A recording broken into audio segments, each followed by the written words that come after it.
In today's video, I'm going to teach you how to track changes in PowerPoint. A step-by-step tutorial that will guide you through the essential process to make reviewing and revising your presentations a breeze.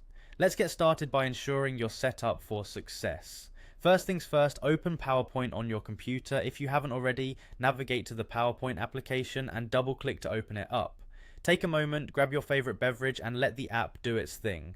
Now, once you have PowerPoint ready, it's time to go to your specific presentation. Simply locate the file you want to work with. It could be one you've been working on or perhaps a new project. Get that file open and let's move on.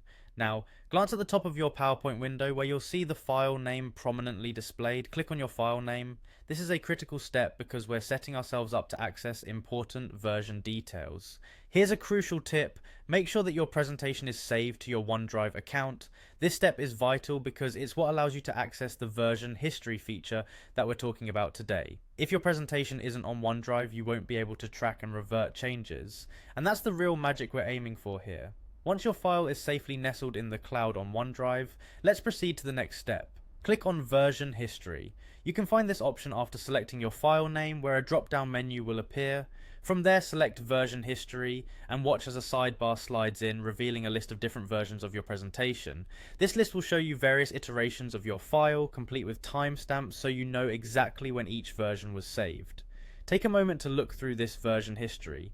You might see quite a few versions if it's a file you've worked on over time, or just a couple if it's relatively new. Choose the version you want to revert back to. Consider what changes were made and which version best suits your needs moving forward. Got it? Great.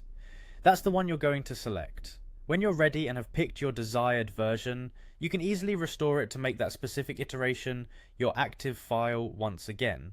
And there you have it. Tracking changes in PowerPoint is that simple. Now you have the power to always return to an earlier version should the need arise, giving you full control over the editing and revision process. I hope this tutorial has been informative and easy to follow, helping you master PowerPoint's version history tool with ease. Thanks for joining and happy presenting.